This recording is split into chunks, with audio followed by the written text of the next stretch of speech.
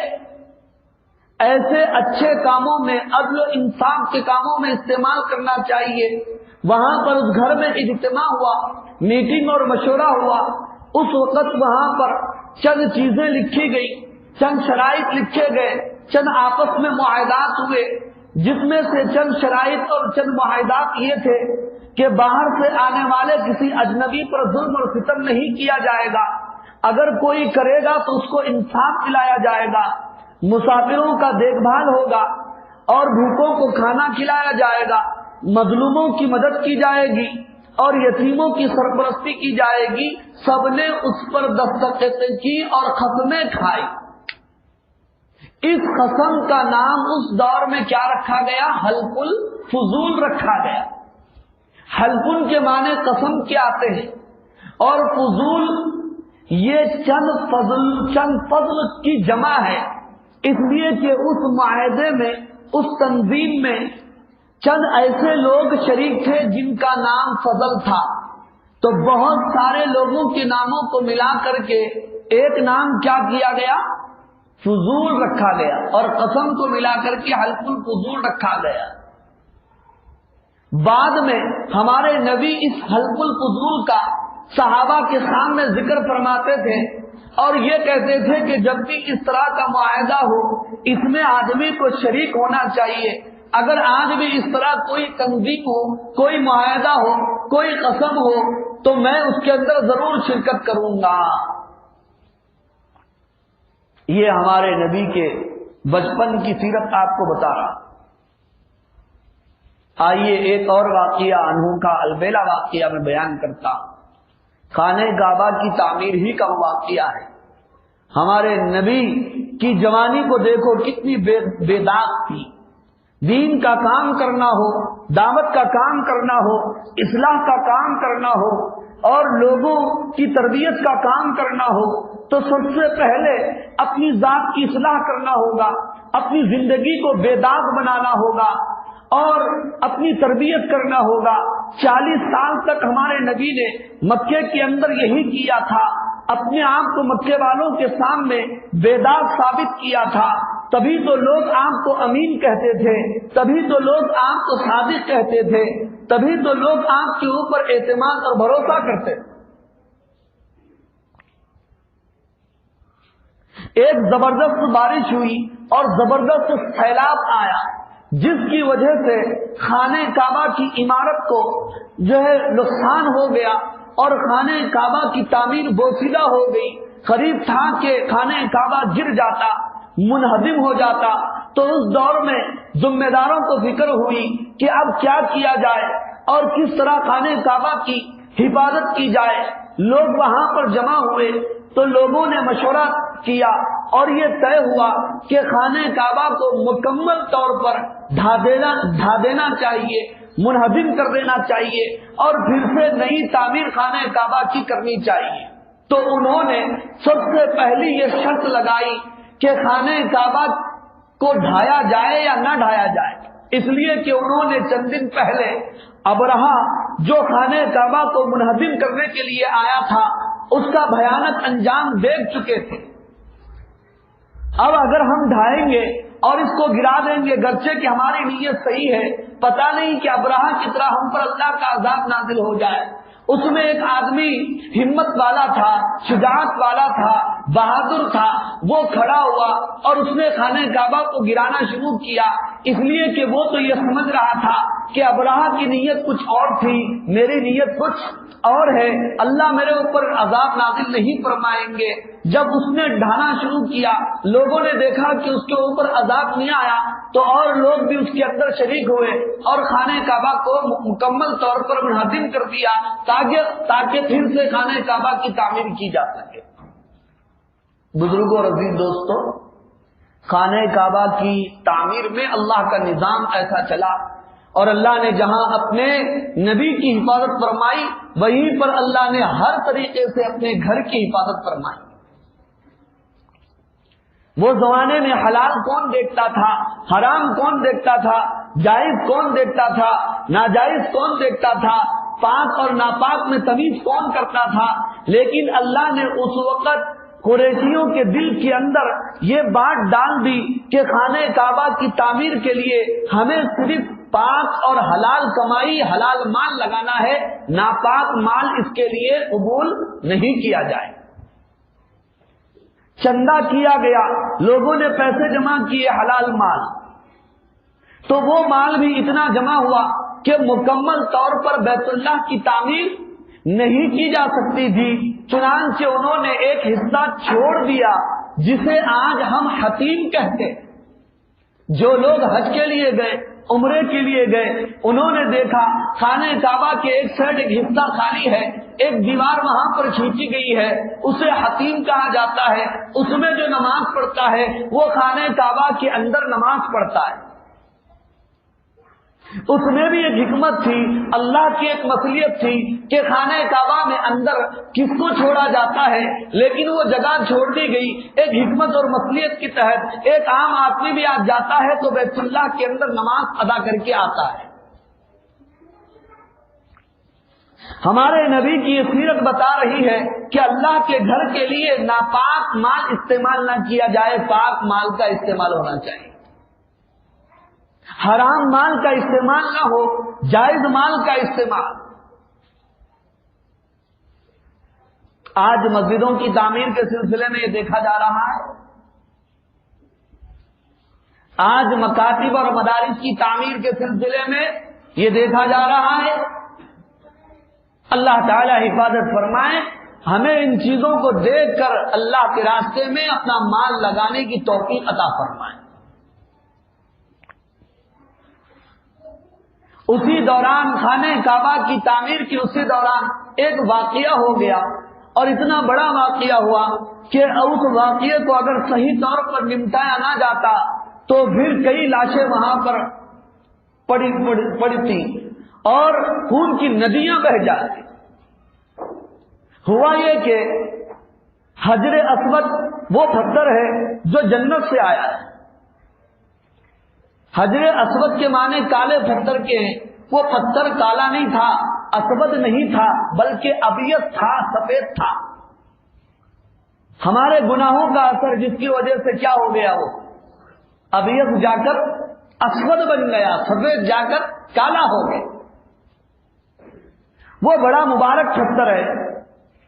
اس پتھر کو اٹھا کر دیوار میں لگانے کی باری آئی تو ہر قبیلہ، ہر خاندان، ہر گروہ یہ چاہتا تھا کہ اس فضیلت کو صرف وہی حاصل کرے، کوئی اور حاصل نہ کرے. ایک طرف بنو قصے ہے، ایک طرف بنو قریش ہے، ایک طرف بنو کنانا ہے، ایک طرف اور قبیلہ ہے. ہر قبیلہ اس بات کا دعوے دار ہے اس فضیلت کو، اس شرف کو ہم حاصل کریں گے. یہاں تک کہ نیاموں سے تلواریں نکل گئی اور ایک قبیلہ آتا ہے، ایک پیالے کے اندر خون کو رکھتا ہے، اپنی انگلیوں کو اس کے اندر ڈباتا ہے اور یہ قسم کھاتا ہے کہ ہم اس کو، اس فضیلت کو حاصل کریں گے یا اپنے خون کو بہا دیں. اسی دوران سیرت نگاروں نے لکھا ہے کہ ایک بوڑھا آدمی اٹھتا ہے جو بڑا تجربے کار ہے. وہ کہتا ہے کہ تھوڑی دیر کے لیے صبر کرو اور میری بات کو غور سے سنو. میری یہ رائے ہے اور میری یہ تجویز ہے، کل خانہ کعبہ میں سب سے پہلے جو داخل ہوگا وہی ہمارا فیصلہ کرنے والا ہوگا اور اس کے فیصلے کو سب کو ماننا ہوگا. بزرگوں اور عزیز دوستو، صبح کا سورج ابھی طلوع نہیں ہوا ہے، صبح صادق ہے، فجر کا وقت ہے. خانہ کعبہ میں سب سے پہلا قدم رکھنے والا کوئی اور نہیں، وہ میرے اور آپ کے آقا سرور کائنات احمد مصطفیٰ محمد مصطفیٰ سب کہہ دو صلی اللہ علیہ وسلم کی ذات بابرکت تھی. اور جب مکے والوں نے ہمارے نبی کو دیکھا، ہمارے رسول اور ہمارے محبوب کو دیکھا، سب نے کہا کہ یہ امین ہے، یہ صادق ہے، ہم ان کے فیصلے کو ماننے کے لیے تیار ہیں. ہے کوئی ایسا نوجوان ہم میں جسے پورا محلہ کہے کہ ہم اس کے فیصلے کو ماننے کے لیے تیار ہیں، یہ امین ہے، یہ صادق ہے، کوئی نوجوان ایسا بتا دے، لیکن میرے محبوب کی سیرت بتا رہی ہے، جوانی ہو تو ایسی ہونی چاہیے، لڑکپن ہو تو ایسا ہونا چاہیے کہ پورا محلہ، پورا بستی، پورا شہر آپ کو امین اور صادق کہہ رہا ہے، آپ کو منصف کہہ رہا ہے، آپ کو عادل کہہ رہا ہے، اور آپ کے فیصلے کو ماننے کے لیے دل و جہاں سے تیار ہے۔ اور آپ نے انوکھا فیصلہ فرمایا، تاریخ میں، سیرت میں سنہری عورتوں سے وہ لکھا ہوا ہے۔ آپ نے حکم دیا ایک چادر لائی جائے، چادر لائی گئی، آپ نے اپنے دست مبارک سے حجر اسود کو اٹھایا، اس چادر کے بیچ میں رکھا، پھر آپ نے ایک قبیلے کو حکم دیا ایک چادر کے کونے کو پکڑ لے، دوسرے کو حکم دیا دوسرے کونے کو پکڑ لے، تیسرے کو حکم دیا تیسرے کونے کو پکڑ لے، چوتھے کو حکم دیا چوتھا کونا پکڑ لے، اس کے بعد سب کو حکم دیا چادر کو اٹھاؤ، سب نے چادر کو اٹھایا، اور پتھر جب اپنی جگہ پہنچا آپ نے پھر اپنے ہاتھ سے پتھر کو اٹھا کر دیوار کے اندر رکھ دیا، اور اس طرح لڑائی اور جھگڑا آپ نے ختم کر دیا۔ یہ ہے ہمارے نبی کی جوانی، یہ ہے ہمارے نبی کی سیرت، یہ ہے ہمارے نبی کی حیات طیبہ۔ بہرحال بزرگ اور عزیز دوستوں، میں ذکر کر رہا تھا ابو طالب کا۔ دادا عبد المطلب کے انتقال کے بعد ابو طالب نے اپنے بھتیجے کو اپنی سرپرستی میں، کفالت میں، پرورش میں لیا، اور اپنے بھتیجے کو دل و جان سے چاہتے تھے، دل و جہاں سے پیار کرتے تھے، محبت کرتے تھے۔ ایک مرتبہ کی بات ہے کہ ابو طالب ملک شام تجارت کی غرض سے جانے کے لیے تیار ہوئے، تو ہمارے نبی نے بھی کہا کہ چچا میں بھی آپ کے ساتھ چلوں گا۔ اب بھتیجے کی اس بات کو ابو طالب تو رد نہیں کر سکتے تھے، کہنے لگے کہ ٹھیک ہے چلو ساتھ میں۔ یہی کوئی 12 سال کی عمر ہوگی، بڑا دلچسپ واقعہ ہے، بڑا دلچسپ قصہ ہے، کان لگا کے سننا۔ نبی کی شان کو دل کے اندر بٹھانا، نبی کی عظمت کو دل کے اندر بٹھانا تو نبی کے پیچھے پیچھے چلنے میں آسانی ہوتی، سنتوں پر عمل کرنے کا شوق پیدا ہوتا ہے، اور جذبہ اور ولولہ پیدا ہوتا ہے۔ ابو طالب نے آپ صلی اللہ علیہ وسلم کو اپنے ساتھ لے لیا اور ملک شام کے لیے چل بسے، ملک شام کے لیے چل پڑے۔ ملک شام پہنچے، وہاں پر ایک بس اسٹانڈ تھا، یعنی مسافروں کے ٹھہرنے کی جگہ تھی۔ وہاں پر پہنچے تو وہاں پر اس زمانے کا ایک بہت بڑا راہب رہتا تھا۔ راہب اس دور میں بڑے عالم کو کہتے تھے، بحیرہ اس کا نام تھا، نام نہیں بلکہ لقب تھا، جرجیس اس کا نام تھا۔ وہ ہمیشہ اپنے گھر کی چھت پر رہتا تھا، کسی سے بات نہیں کرتا تھا، کسی سے کلام نہیں کرتا تھا، کسی سے معانقہ نہیں کرتا تھا، کسی سے گلے نہیں ملتا تھا۔ لوگ دور دور سے اس سے ملاقات کرنے کے لیے آتے تھے، لوگ دور دراز علاقوں سے اس سے مصافحہ کرنے کے لیے آتے تھے، اس کی دعائیں لینے کے لیے آتے تھے، اور گھر کی چھت پر جا کر اس سے ملا کرتے تھے۔ لیکن جس دن یہ ابو طالب کا قافلہ ملک شام پہنچا، وہ اپنے گھر کے اوپر بیٹھا ہوا تھا، اس نے دور سے قافلے کو دیکھا، اور قافلے میں محمد الرسول اللہ صلی اللہ علیہ وسلم کو دیکھا۔ 12 سال کے پیغمبر، معصوم چہرہ، نورانی چہرہ، بحیرہ راہب کی نگاہ آپ صلی اللہ علیہ وسلم کے نورانی چہرے پر پڑی، جو ہی پڑی اس کی نظر نے پہچان لیا یہ کوئی عام بچہ نہیں ہے، یہ بچہ کوئی اور بچہ ہے۔ بزرگوں اور عزیز دوستوں، اپنے گھر کی چھت سے اتر کر وہ نیچے آیا، نہ صرف نیچے آیا، وہ چلتے ہوئے دوڑتے ہوئے ابو طالب کے قافلے کے پاس آیا، ان سے مصافحہ کیا، نہ صرف مصافحہ کیا بلکہ معانقہ کیا، ان کا استقبال کیا اور پرتباط استقبال کیا۔ آج دیکھنے والے پریشان ہیں، حیرت میں پڑ گئے کہ یہ بحیرہ راہب، یہ بزرگ آدمی، یہ عالم دین